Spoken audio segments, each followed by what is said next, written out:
Oh boy, it's time to get into. Well, okay. The casino itself is not too much of a problem. It's the final part that will be. Yeah, I'll just call it the casino. It's French, Lives. But Teo, this is supposed to be a kid's game. We can't have casinos. Alright, I forgot. Quick, hide everything before the SRB slaps on a PEG 18 rating. Okay. It's either the ESRB or whatever the rating company in Japan is. Zero, I think. Zero, yeah. Zero, because if I recall correctly, I think it's more with the Japanese games that they've had an iffy thing with gambling. Well, you're thinking of Pokemon Gen 1, but I don't remember where that actually started. The point Well, is... remember, for one of the Pokemon remakes, I think... Oh, right, no. I think it was Let's Go Pikachu and Let's Go Eevee. That's when they had the casino be closed. No, that was already a thing in Gen 6 with the Omega Ruby Alpha Sapphire remakes. Security alert. Be on the lookout for secret Agent Clank. Green eyes, tuxedo, looks like a secret agent. We need to follow the box. This is where a new gadget comes in, the Holo Monocle. Thankfully, it doesn't require ammo, so you can use it to your heart's content. And it's time to use it to camouflage yourself as someone else. Yes, Dwibs?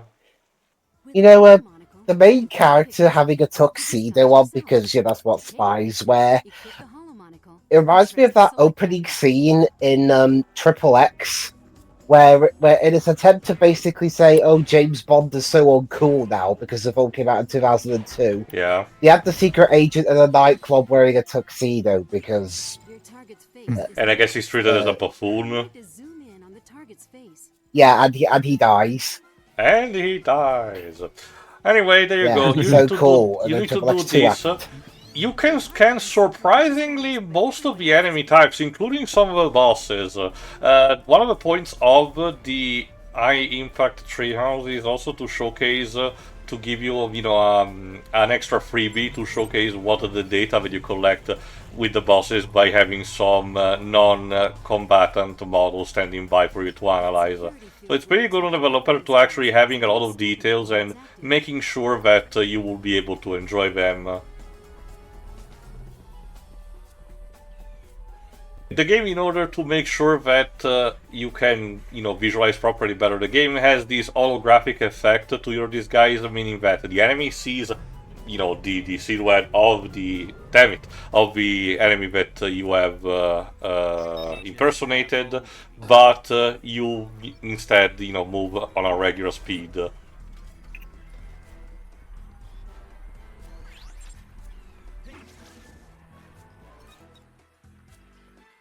I think it's also because, if I remember correctly, to go along with what Jovo was saying, I think there's a huge problem with gambling in Japan, I think, and that's why that's one of the big reasons why they did that, I think. Isn't gambling banned in Japan? Well, they do something. They do have their pachinko, rooms, they do count like that. Remember, Jaden Animation during one of her trips to Japan had to be literally thrown out the building because she was spending too much. Apparently, with the exception of betting on horse racing and certain motorsports, most gambling is banned in Japan. Which is funny because they're pumping out gachas like I guess they don't count like that, Jova. Again, that's the usual debate that people have about, those gacha count as gambling or not.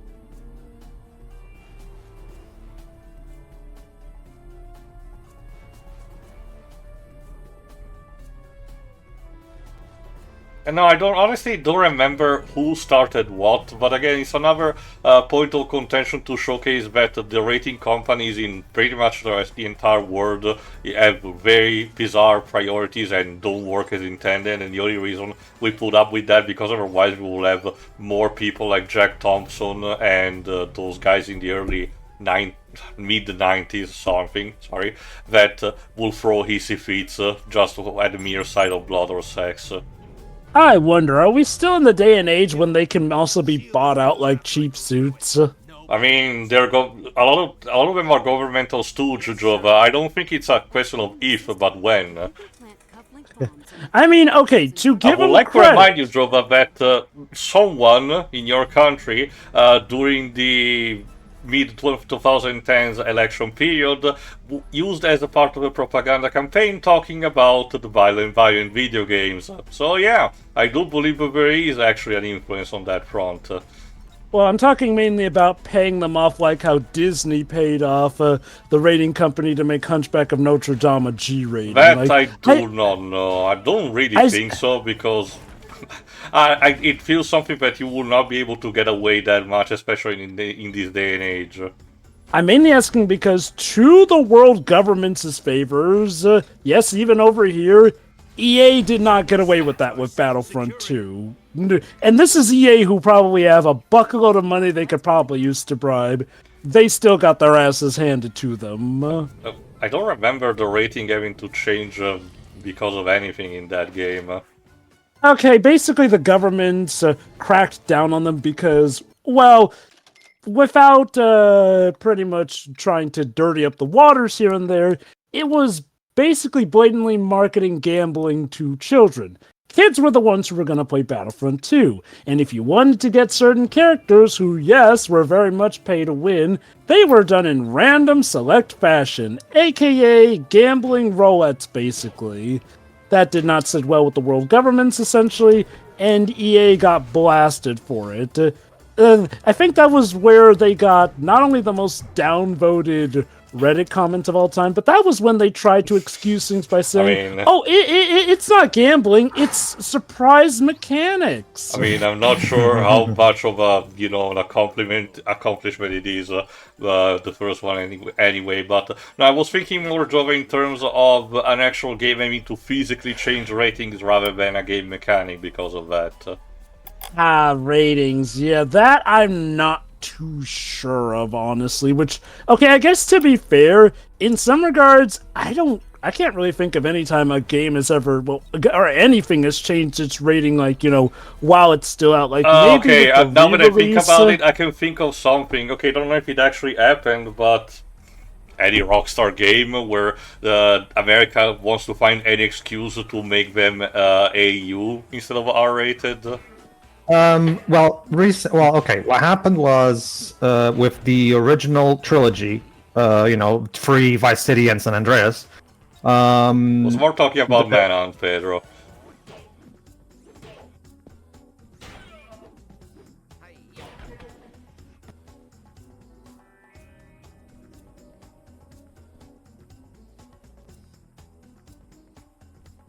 Okay, basically, we're trying to find a case where the rating actually had to be changed while the product was out, as opposed to with just a release. Well, technically, yes, but yeah, sure. While the product was out, Well, you will have time to think about it, because now we're about to get to the bad part of the casino. What's in the box? Okay, apparently Clank cannot enter, so he actually does this. Meanwhile, in prison, Ratchet finds Slim Cognito. Slim Cognito. What a small world, huh? Seriously? After all the black market merchandise I've sold you? So you got caught? Why are you in the trash can then? Ratchet, Oh, never mind. Prison. I knew Slim was there, and this is the only way I could get you a message. I need a passcode to get into the high-stakes room at Le Paradis de Tricheurs Casino. Please find someone there with the code and transmit it back to me through Slim. Good luck, Ratchet, and hang in there. Let me guess. Another fight scene, basically, with Ratchet. Yeah, the thing is that it's kind of bizarre in a way, because, again, Clank is relying on the idea that someone in prison needs to have a code specifically for the inner room of the casino, which, to be fair, yeah, private club and everything. And by the way, yes, we do get another casino, but I argue in this case it's a bit better integrated, because they don't give you the idea that you start immediately the fight, but still. Anyway, the thing is that, again, it just so happened that, yeah, Slim is like, oh no, don't worry, I already have the code, you just need to beat some people up, So basically, if I can understand things correctly, Slim Cognito got caught, but this is Slim, so he obviously has connections to the outside, which is how Clank is able to still contact It's the kind of mentality similar to a lot of mafia people that have about even if you're caught, you have a network of people that can make sure that your business is still going in some fashion and just report to That you. makes sense. Unfortunately, well, fortunately for our case, I guess. Which, fair and fine enough. Like, hey, Slim Cognito is an established character, so fair beans there. Anyway, but the thing is that, again, cherish it because of this entire sequence. This is probably the most, Sensical? No, not even necessarily sensical, but fun to play section, because after this things are about to get wild just for this section, not for the entire game, mind you. But again, this is one of those points where it makes it or breaks it. But it's after this specific sequence with Ratchet. And again, you also look at the bigger picture. We were having this section with Clank, but we're now stopped dead in our tracks for having this, and right after this we will have another gameplay change style, not to something new, something that we have seen already, but you get what I mean. It's the game basically making you having a gauntlet of a couple of different gameplay sections in a row without much of a pause. I mean, I'll be honest, it does feel like the Ratchet sections are tacked on. I mean, to be fair, Jova, they literally just had to recycle the gameplay style from the previous game, Size Matters, and just apply a couple of new weapon and enemy types, and boom, there you go. The only real gimmick, like I said, are the environmental damage that you can have. In this case, it's the gym room, so you have different shits like the weight belts, the volleyball, dodgeballs that are being literally thrown at you and stuff like that. So there is a bit of a personality in the arenas, but that's kind of it. There is personality, but it still feels tacked on in the sense where the Ratchet sections really just come and go, and it feels like they added it because, oh crap, this is still technically a Ratchet and Clank game, so we gotta work Ratchet in somehow. Like, we don't even get a cutscene of him telling Clank the code. Well, just Clank gets it. Oh, now he has to be dressed like a cowboy. Face at the table, and a handsome face at that. Thank you kindly. David K with a Southern accent. And of course. But alright, time to go for the Southern stereotype. Okay. Also, we have another femme fatale, I see. Okay, now here's the cool thing. Now, of course, we have to play a staple of spy stories, the high-stakes, card game. But with Ratchet and Clank logic, of course, it needs to be something bizarre and comedy-oriented. So, how do you translate this in gameplay? It's your third rhythm section. What? I was thinking maybe an actual card game. You wish, because this is the worst. It goes on and on and on, and the matching the symbols. We don't even have a score that matches the symbol. You just have to literally objective survive. This is the Blight Town equivalent of this game. Either you actually get forged in order to go on, or you quit. Okay, the first section where Clank was working for an obstacle course, okay, I can maybe see that being rhythm-based. And the dancing sequence, of course that makes sense as a rhythm game. But this? What's the logic? I mean, especially because... I mean, could you imagine? It's like playing Uno, but every time it's your go, you have to do this. You see, guys, in order to be good at poker, you just have to be good at Parappa the Rapper. Yes, Pedro. A quick question. Some of those button icons seem like entirely black. What are those? What are you supposed to press in those? Those are... Oh, yeah, the one like after X. Right there. It's basically the point where you need to release the button after holding it. Oh, okay. Okay. This looks like... This is an especially missed opportunity because, remember, this is an handheld game. So, if they made a proper card game, you could also include a multiplayer version of this that could be played by 2 players. So, it just feels like a really missed opportunity. Like even Dragon Ball Z Kakarot, despite being a single-player focused game, it has a card game that didn't need to be there, but was there because they put it there. Like it just feels like, and for a game like this, it makes a lot more sense for it to be gets better cards. because right in the middle you also get a trivia section, which is basically a more intense couple of moments. And like I said, this will go on and on and on. What element does it use to oxidize its spiroforms? Broccoli? Magnesium? Don't get me wrong, I'm not expecting this to be Balatro, but put something in here. Okay. I can only surmise that they had a card game in mind because this card game seems, well, not like your average card game. Like, apparently what it involves is trivia, and also losing hands involve literal damage being dealt to Honestly, the robot. judging from what I see in how the cards are passed, it reminds me of a specific type of card game. I know that it's universal, but it has different names in countries, so I don't even bother calling it a specific name. It's basically one where there's a specific card type, or one or two, maybe something like the specific color, for example, that is considered poison. And you regularly switch cards face down with other players, and you're trying to give away the poison card and making sure that you don't end up with it, otherwise you receive a penalty. I guess the idea is some kind of a variation of that, just with the... It sounds... Oh, and it gets better! Now you need to... apparently, because clearly this woman is cheating, apparently, despite everything, you need to have an extra specific duty in this region section, where your gadget bots have to go under the table, and then you have to control them in order to make sure that Clank does not get damaged by cheating mini-bots. And again, all of this is going on at the same time, so it's very frantic, and imagine having to do this on the original hardware without even stuff like the replay function. I did it, I know, because I did it. Yikes, Kid Me probably might have... Well, okay. My rhythm's good, but like you've mentioned, the lag would have thrown me off my game even, still with the quick time stuff. Kid Me didn't even know this game existed.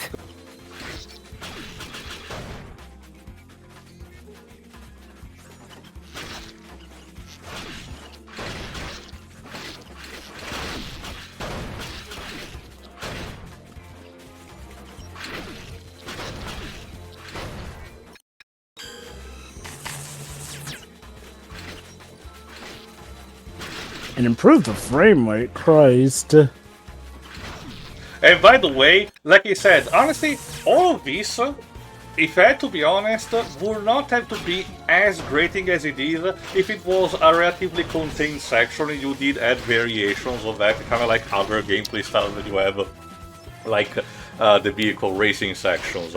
The problem is that, as you're seeing right now, and because it's not gonna stop, it keeps going.